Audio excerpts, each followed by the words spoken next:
La otitis media aguda va a ser una afección del oído medio. El oído medio va a estar, ¿no?, comprendido en lo que es la membrana timpánica, la caja timpánica, células mastoideas, ¿no? Eso va a ser lo que respecta al oído medio, ¿no?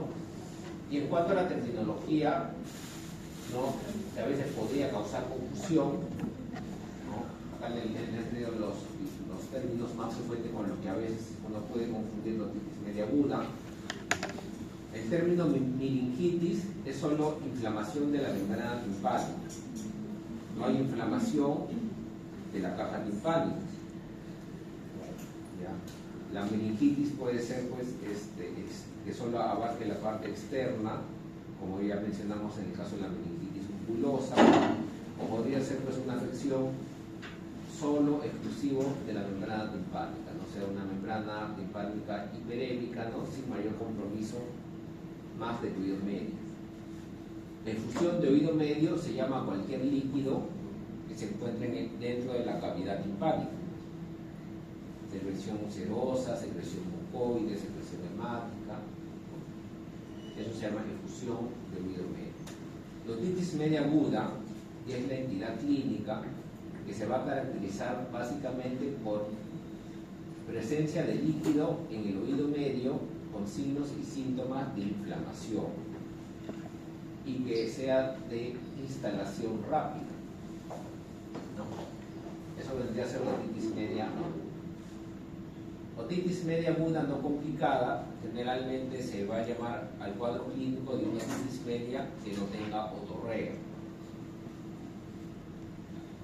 Otitis media aguda severa es una otitis media aguda que tenga otodinia de grado moderado a severo o fiebre igual a mayor a 39 grados centígrados o que tenga otorrea. Otitis media aguda no severa es una otitis media aguda con otodinia leve, fiebre menor a 39 grados centígrados. Los términos que ustedes deben tener claros para cuando lean alguna guía clínica de otitis media aguda, no confundir la otitis media aguda con meningitis. El otro entidad con que se puede confundir la otitis media aguda es la otitis media con efusión o otitis media serosa, ¿no? Más adelante vamos a ver las diferencias, ¿no? Pero básicamente esos términos, estos cuatro primeros términos, ¿no?, es lo que ustedes deben conocer para que no se equivoquen, ¿no?, o puedan leer las guías clínicas. Ya. Otitis media serosa vendría a ser líquido en el oído medio sin síntomas y sin signos de inflamación.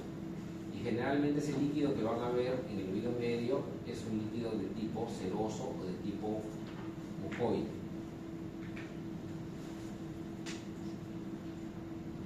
Otra consideración que deben siempre tener es que si ven otorrea, pensar que también podría deberse a una otitis externa. La otorrea no es exclusiva de la otitis media. Entonces, por definición, ustedes van a encontrar en la mayoría de las guías clínicas, es que la otitis media aguda es la presencia de líquido en el oído medio con síntomas y signos de inflamación aguda. Esa es la definición que manejan prácticamente todas las guías clínicas. Es una patología muy frecuente, sobre todo en la edad pediátrica. Es mucho más frecuente en niños que en los adultos. Tiene una incidencia de hasta el 20%. Los picos máximos de incidencia va a estar entre los 6 y 24 meses de edad y después va a haber otro pico entre los 5 y 6 años. La incidencia disminuye con la edad y después de los 6 años de edad prácticamente la incidencia ya baja de forma significativa.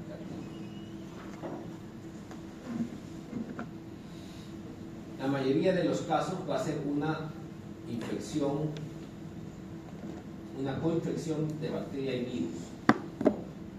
También hay casos que son virus solos, ¿no?, o de virus solos, ¿no?, pero lo más frecuente va a ser una coinfección. Los patógenos bacterianos más frecuentes son el neumococo, seguido por el Haemophilus influenza y después por la Moraxella catarrhalis. Dentro de los cuadros virales, ¿no?, el más frecuente es el virus sincitial respiratorio, después va a estar el rinovirus, coronavirus, enterovirus, ¿no?, influenza, adenovirus. Hay factores de riesgo para otitis media. El principal es la edad. ¿Ya? Es más frecuente en la edad pediátrica. Alguna deficiencia inmunológica, malformaciones del paladar, malformaciones craniofaciales, que hay alguna predisposición genética, que el paciente haya tenido el primer episodio de otitis media aguda antes del año, procesos alérgicos, hipertrofia de adenoides, algún problema en el movimiento ciliar de la vía aérea superior, factores extrínsecos, ambientales, ¿no?, el hacinamiento, guarderías, estaciones de invierno, falta de lactancia materna, infecciones respiratorias altas, a repetición, exposición al tabaco, uso de biberón, son factores que van a favorecer las otitis medias agudas. Entonces, dentro de la fisiopatología de la otitis media aguda va a haber un factor muy importante, ¿no?, que es la función de la trompa de Eustaquio. La trompa de Eustaquio es el conducto que va a comunicar el oído medio con la rinofaringe. Y ese conducto va a tener diferentes funciones, pero su función principal es la de la ventilación. O sea, por la trompa de Eustaquio entra y sale aire hacia el oído medio. Al entrar y salir el aire, equilibra las presiones entre el oído medio y la rinofaringe. Es así como se ventila el oído. Entonces, un factor importante en los niños es que la trompa de Eustaquio todavía no se ha desarrollado por completo. Es una trompa pequeña, una trompa de posición horizontal en comparación con el adulto, que tiene en el adulto la trompa una inclinación de casi 45 grados. ¿Ya? Es una trompa que todavía la parte músculo cartilaginosa no se ha desarrollado. La trompa de Eustaquio, ¿no?, para ejercer sus funciones, se abre y se cierra de forma intermitente. No es un conducto que esté siempre abierto o que esté siempre cerrado, ¿no? En la trompa de Eustaquio, de forma intermitente, se abre y se cierra. Entonces, pues, dentro de la patogenia vamos a tener factor infeccioso, factor de sistema inmunológico, factor alérgico, factor externo y otro factor que es la disfunción de la trompa de Eustaquio, ya que es el más importante de todos. Entonces, la trompa de Eustaquio va a tener dos porciones, una porción ósea que está hacia el oído y la músculo cartilaginosa que está hacia el lado nasal. La unión de esas dos porciones se llama ilicio. El músculo peristafilino externo, que es el tensor del velo del paladar, es el encargado de la apertura activa e intermitente de la trompa de Eustaquio.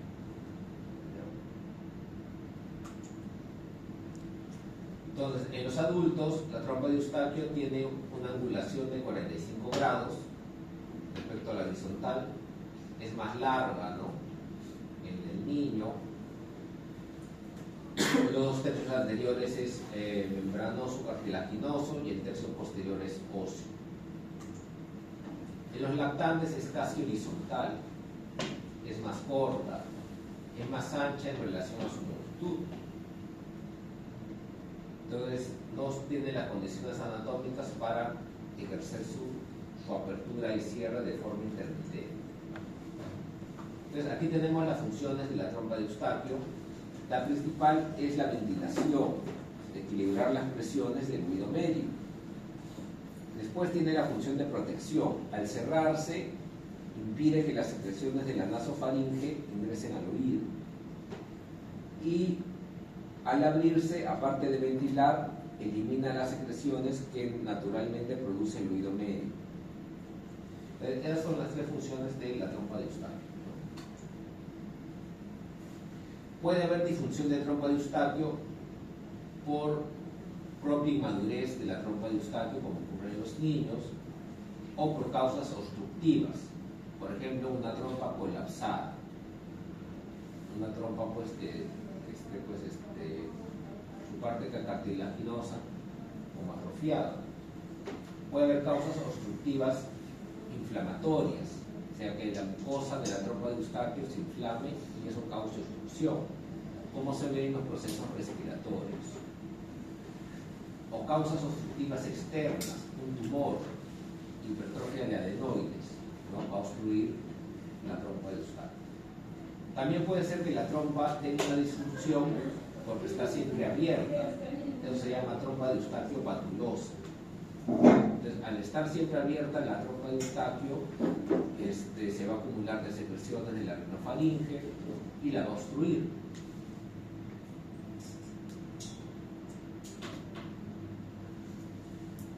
Al haber una disfunción de la trompa de Eustaquio, lo que va a ocurrir en el oído medio es que va a aumentar la presión negativa. O sea, la presión del oído medio, al estar obstruida la trompa de Eustaquio, va a ser siempre menor que la presión que se encuentra en la rinofaringe. Entonces se llama presión negativa del oído medio. Entonces, esa obstrucción de la trompa de Eustaquio con presión negativa del oído medio va a producir dos cosas. Una inflamación de la mucosa del oído medio, y esta inflamación va a producir un líquido que se llama derrame de oído medio. Si ese líquido se infecta, ya sea con una bacteria o con un virus, va a producir otitis media aguda.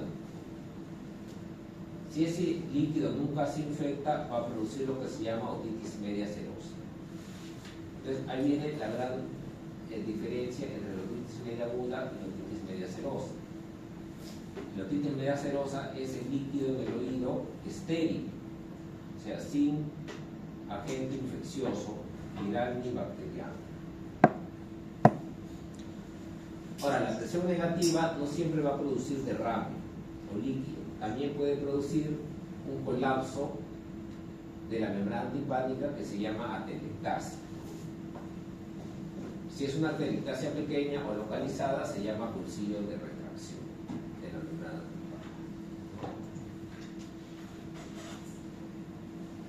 Entonces, dentro de la evaluación clínica de la otitis media aguda, es importante diferenciarla de la otitis media serosa. ¿Ya? Otitis media aguda va a ser líquido en el oído medio con signos y síntomas de inflamación aguda. Y la otitis media serosa es líquido en el oído medio sin síntomas y sin signos de inflamación aguda. Aquí es la gran diferencia. ¿Y por qué hay que hacer la diferencia? Porque el tratamiento es diferente.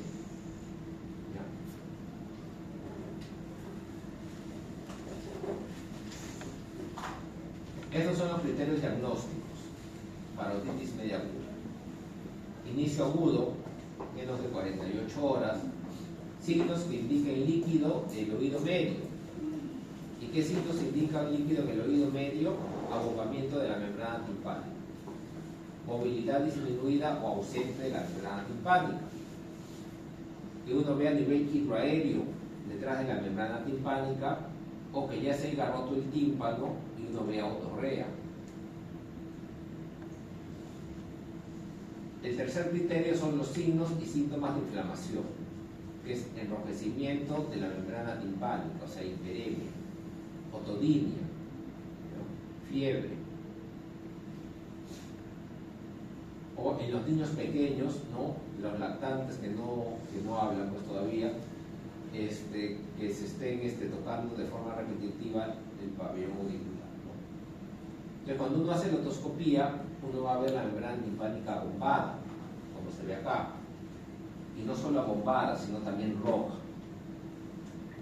Entonces, ya tenemos pues el abombamiento, nos indica defeca líquido detrás del tímpano, el enrojecimiento, signos de inflamación del oído medio, ¿no?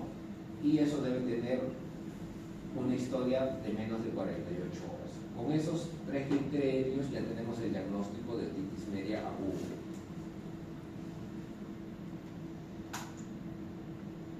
Entonces ya vimos ya los síntomas. El síntoma principal es la otodinia, ¿ya? Entonces el diagnóstico va a ser más difícil en los lactantes, y recuerden que ya hay un pico de incidencia. Entonces los lactantes no van a decir que me duele el oído, no lo van a estar llorando con fiebre, ¿ya? Entonces en esa edad hay que ser bastante meticuloso en la otoscopía. La otoscopía es lo que les va a llevar al diagnóstico. En la otoscopía ustedes van a ver siempre la membrana timpánica abombada, o van a ver líquido detrás del tímpano y el tímpano hiperémico.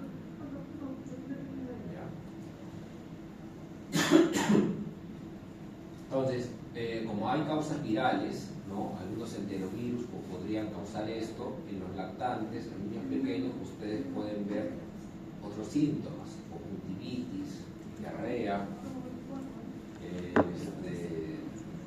vómitos, deshidratación, y eso puede confundirlo al pediatra.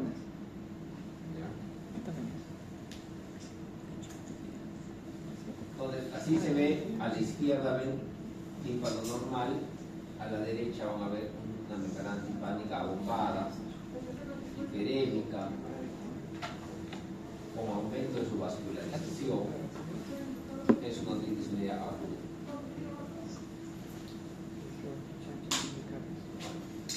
En la otoscopía, ustedes tienen que fijarse siempre en la posición del tímpano, si está bombado, atelectásico, retraído, o si está normal, el grado de opacidad o transparencia de la membrana timpánica, su coloración, su grado de movilidad, ¿no? Que eso lo evalúan con la otoscopía neumática o con la maniobra de Valsalva.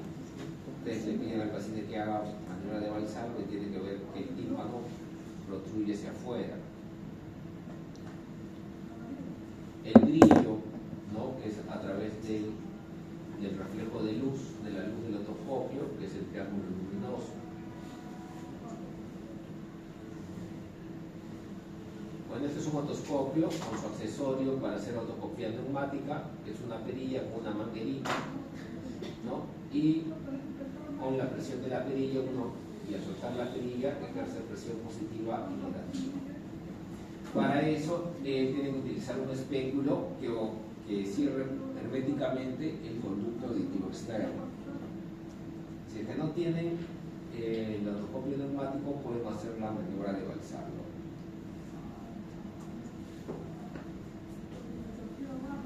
Entonces, para hacer el diagnóstico de otitis media aguda, no necesitan ni tomografía, no necesitan audiometría, no necesitan ni panometría, solo necesitan hacer una buena otoscopía. ¿Ya?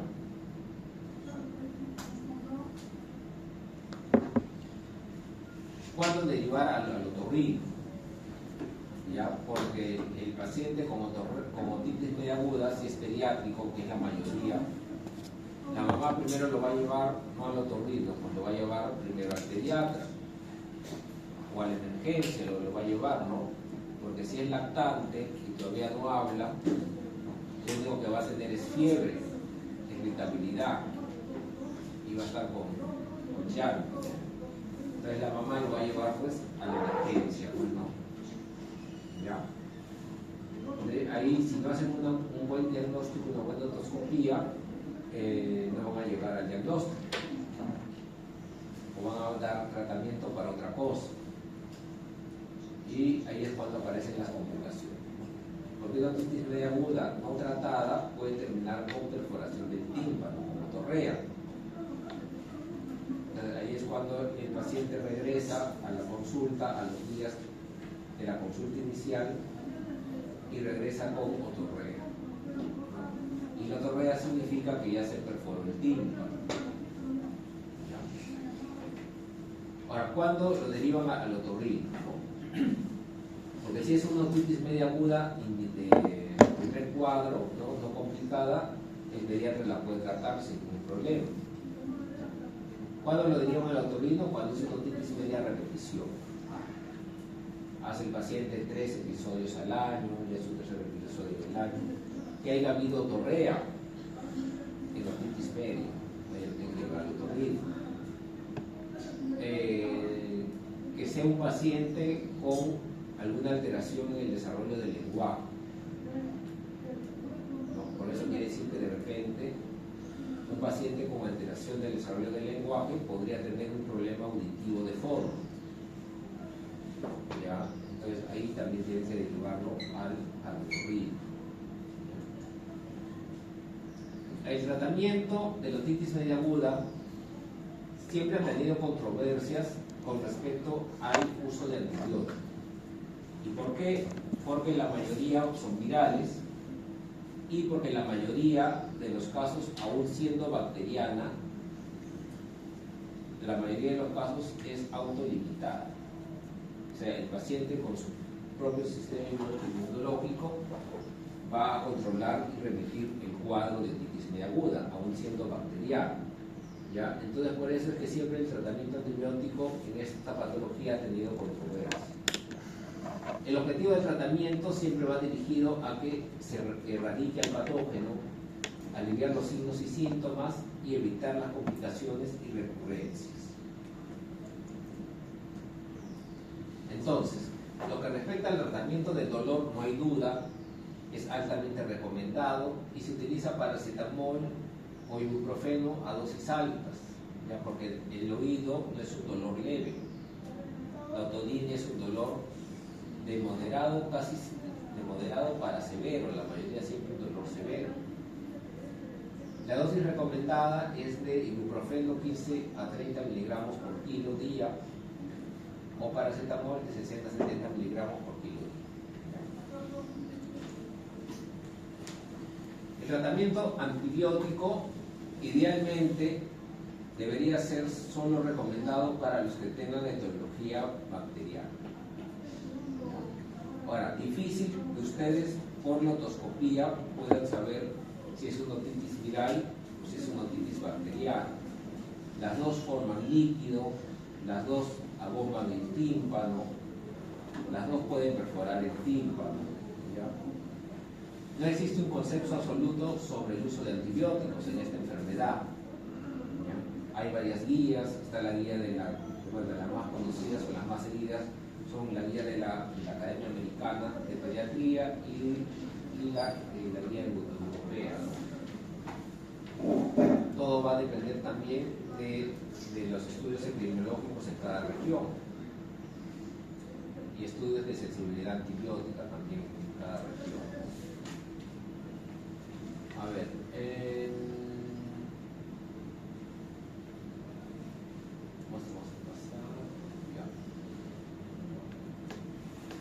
vamos a revisar lo que es la guía de la Academia Americana, que es la que todavía tiene vigencia, la del 2013, y tiene ciertos términos que hay que tenerlos en cuenta, ¿no? Otitis media aguda severa, que es la otitis media aguda con fiebre mayor o igual a 39 grados, otodinia severa, moderada severa y presencia de otorrea. Otitis media aguda no complicada, es una otitis media aguda sin otorrea, ¿no? Con fiebre menor a 39 grados, ya, la complicada, y la otitis media aguda no severa, es una otitis media aguda con fiebre menor a 39 grados y otodinia leve. La no complicada es la que no tiene otorrea.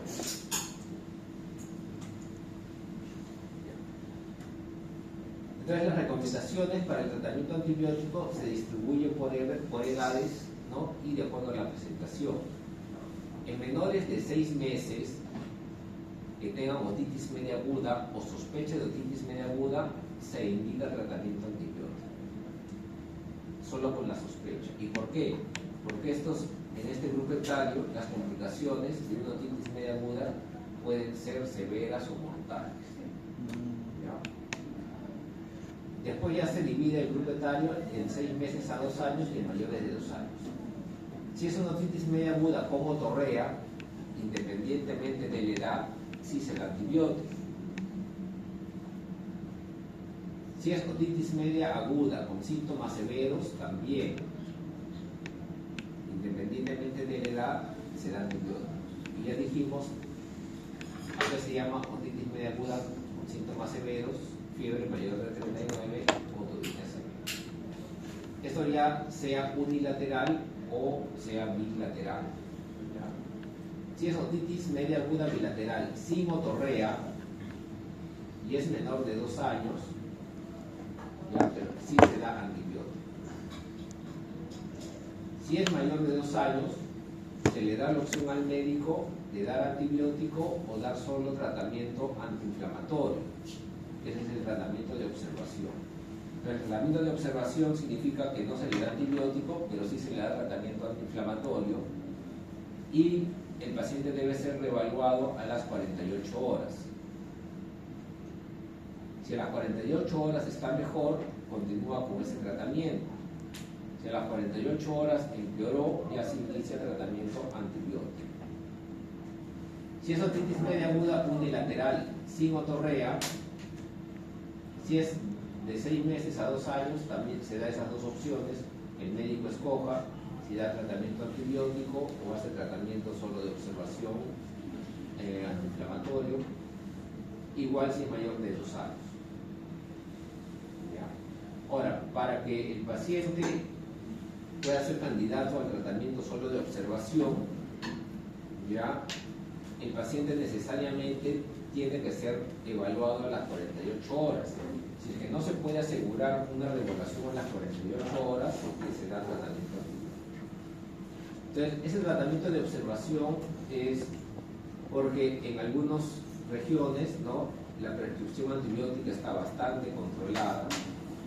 No es como acá que vas a la farmacia y te compras tu antibiótico, ¿no? En otros países está bastante bien controlado la prescripción de antibióticos. Los estudios, pues, de resistencia antibiótica también son bien controlados. En otros países, pues, también algunos padres de familia son un poco reacios también al uso de antibióticos innecesariamente. Después tenemos los efectos secundarios, ¿no? Dar antibiótico a un paciente que realmente no lo necesita, lo estamos, pues, exponiendo a los efectos secundarios del antibiótico, de repente alguna reacción alérgica, ¿no?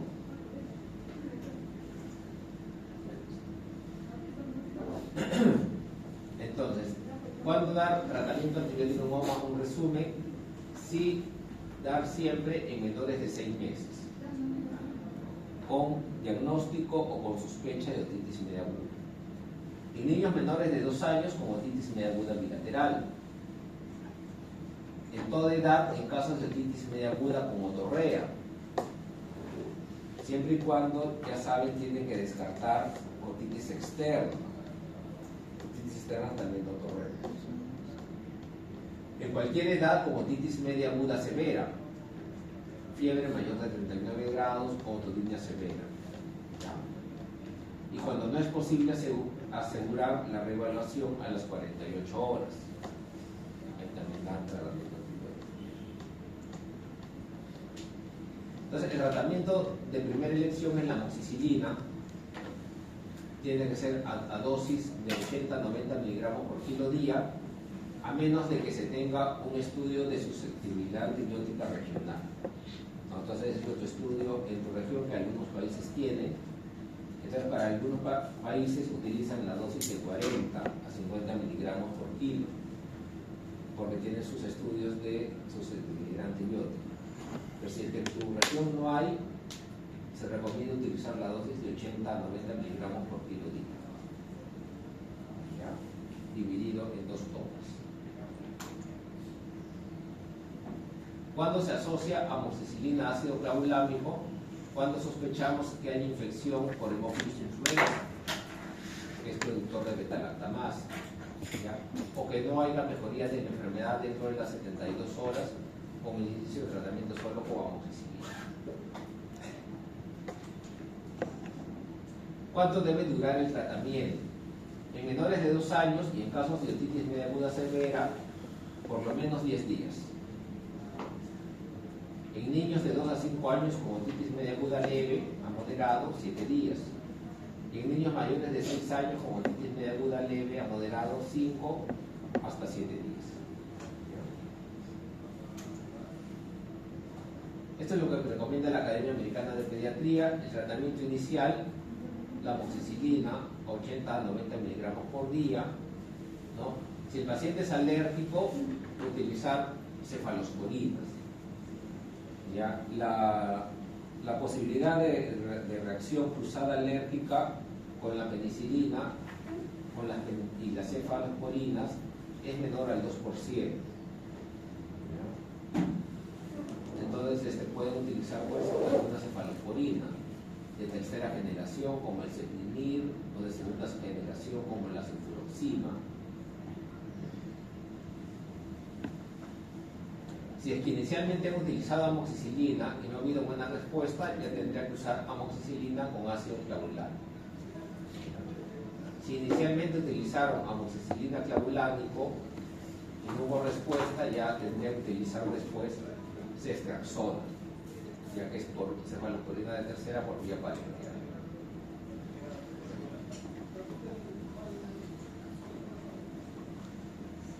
Entonces, en pacientes alérgicos a la penicilina se sugiere utilizar cefalosporinas de segunda o tercera generación. ¿Ya? Puede haber reacción alérgica cruzada con penicilina, pero esto es inferior al 2%.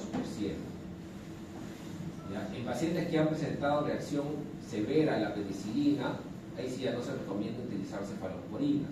Ahí tendrían que utilizar algún otro tipo de antibiótico tipo macrólidos. Pero la efectividad de los macrólidos en la otitis media no es muy buena. ¿Ya?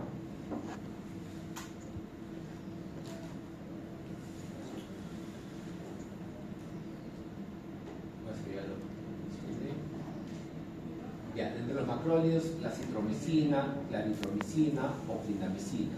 ¿No? Estos son en los casos en que tampoco pueden utilizar cefalosporinas.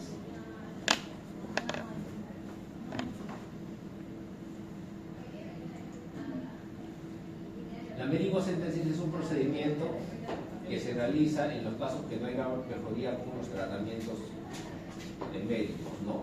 Se hace una punción, aspiración de la membrana timpánica. La meningotomía es cuando ya uno hace un corte en la membrana timpánica. Dentro de las complicaciones de la otitis media aguda va a estar la perforación de la membrana timpánica, mastoiditis, acceso subperióstico, acceso de Besol, petrocitis, otitis, osteomielitis de la calota, parálisis facial, laberintitis, trombosis del seno sigmoides. O sea, son complicaciones con alta mortalidad. Y estas complicaciones generalmente se van a ver en los menores de 2 años, menores de 5 años.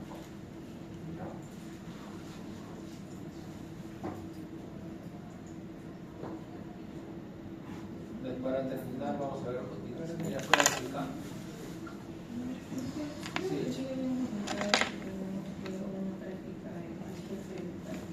Ya, sí. Ya, sí, esto es breve. Esto ya básicamente es para manejo del otorrino, del especialista. ¿Ya? Pero ustedes tienen que saberlo diagnosticar para que sepan derivar al otorrino. Entonces, la otitis media crónica ya es el estado más severo de todas las otitis medias.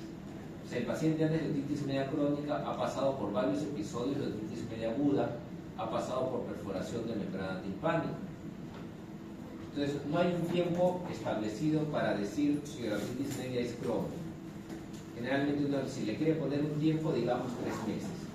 Pero lo que más manda en otitis media crónica para su definición es que tengamos lesiones de tipo irreversibles, o sea, lesiones que por sí solas no vayan a remitir, como perforación de tímpano, placas de timpanoesclerosis, colesteatoma, alteración de la cadena secular. Si el otorrino ya ve estas alteraciones en el oído, así el paciente diga que tiene 1 mes, eso ya se llama otitis media crónica. Porque para que estas lesiones aparezcan se requiere bastante tiempo. La patogenia sigue siendo la misma, una disfunción de la trompa de Eustaquio que va a terminar en perforación timpánica. Ya pasamos por el exudado de las otitis medias agudas y terminamos en la otitis media crónica. La otitis media crónica puede ser con tímpano íntegro, o sea, sin perforación de tímpano, pero vemos placas de tímpanoesclerosis, membranas timpánicas atelectásicas, eso es crónico, o la que son la mayoría, que es con la membrana timpánica perforada. Entonces, cuando ustedes tengan un paciente con membrana timpánica perforada, o sea, para eso ustedes tienen que saber una buena otoscopía, ¿ya?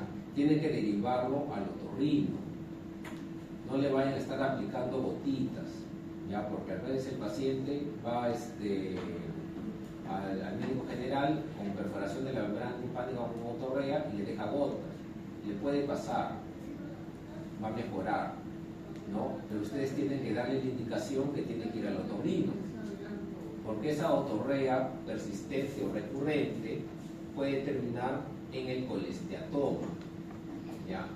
El colesteatoma viene a ser la complicación más severa de la otitis media crónica, que es una tumoración formada por tejido epitelial del conducto auditivo externo que ingresa a la caja timpánica, ¿ya? Entonces, dentro de lo que es la perforación timpánica, ustedes van a tener dos tipos de perforaciones. Esta es una teoría. La perforación de tipo central y la perforación, esta es una perforación central. Entonces, en la perforación central de la membrana timpánica va a haber un marco de tímpano remanente que va a evitar que las células epiteliales del conducto auditivo externo ingresen al oído medio. Cuando esas células epiteliales del conducto auditivo externo ingresan al oído medio, forman el colesteatoma. Es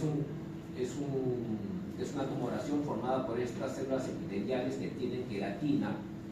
El oído medio no tiene queratina, son células epiteliales respiratorias. Entonces, esas células epiteliales con queratina van a formar una tumoración de crecimiento progresivo que va a ir destruyendo las estructuras del oído medio.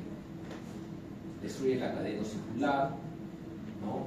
Se ingresa a la mastoides, ¿no? Afecta el nervio facial y con su crecimiento puede hasta destruir la base del cráneo y meterse al cerebro y producir meningitis o producir abscesos cerebrales, ¿ya? Entonces, el colesteatoma va a ser bastante frecuente en las perforaciones de tipo periféricas, por ejemplo en que no hay ningún remanente timpánico que evite que por aquí se metan esas células al oído medio. Entonces, ahí forma el colesteatoma. Entonces, ustedes tienen que saber derivar al paciente. Si el paciente es derivado al otorrino con una perforación simple de la membrana timpánica, ¿no? Entonces el otorrino le hace una cirugía que se llama timpanoplastía. Se repara la perforación timpánica con un injerto que se saca de cartílago, del trago o de fascia de músculo temporal, ¿no? Y se repara la perforación timpánica y el paciente puede recuperar su audición, ¿ya? Pero ¿qué pasa si el paciente viene con una perforación timpánica y viene pues a los 50 años, 55 años o 60 años, que no es raro, eso nos viene todos los días? Así el otorrino le haga la timpanoplastía, ya no recupera la audición, porque recuerden que después de los 50 años viene la presbiacusia. Si el paciente se opera a los 20 años, 30 años, sí va a tener una recuperación de la audición y va a tener varios años de mejoría auditiva. Para algunos pacientes ya vienen no solo con perforación del tímpano, sino vienen con colesteatoma. Entonces, en estos casos, en la cirugía ya no importa la audición, porque el otorrino tiene que sacar el colesteatoma. Y al sacar el colesteatoma se saca todo. Se saca colesteatoma, se saca cadena ocicular, la caja timpánica queda vacía. Esa operación se llama mastoidectomía. O sea, después de una cirugía del colesteatoma, el paciente no escucha. o si escuchaba después de la operación, su audición va a estar bastante disminuida. ¿Y por qué se hace esta operación así, de esta manera? Porque si uno no saca el colesteatoma, ese colesteatoma va a terminar en complicaciones mayores con alta mortalidad, como meningitis o abscesos cerebrales. Nosotros acá en el hospital vemos por lo menos unos 4 o 5 casos de abscesos cerebrales al año por causa otológica. Y es un paciente que ha tenido años de enfermedad, años de otitis media crónica, que nunca ha ido al otorrino. ¿No? Entonces, estos pacientes tienen que ser derivados de forma oportuna para poder evitar estas complicaciones. Entonces, el manejo de la otitis media crónica ya es parte del especialista, del otorrino, pero el paciente tiene que llevar en tiempo oportuno. Si nos llega el colesteatoma, ya no nos queda nada más que sacar el colesteatoma y el paciente va a quedar solo. Ahora, el colesteatoma también puede presentarse en niños. Por alguna razón, algunos niños, en una evolución muy rápida de enfermedad, hacen colesteatoma. ¿Ya? En esos casos también el tratamiento es igual. Se hace la cirugía de mastoidectomía. La cirugía de mastoidectomía, la audición baja de forma significativa, algunos ya no escuchan. ¿Ya? Pero el objetivo de esa operación es sacar el colesteatoma y evitar que vuelva a aparecer el colesteatoma.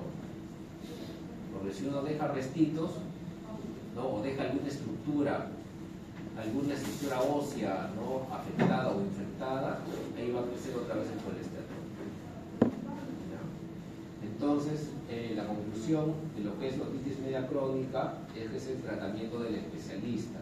Si donde está no hay otorrino, usted, bueno, le puede dejar su tratamiento, pero le tiene que indicar al paciente que tiene que ir al otorrino. Ustedes tienen que hacer el diagnóstico de perforación timpánica y hacer la derivación pues, oportuna. ¿Ya?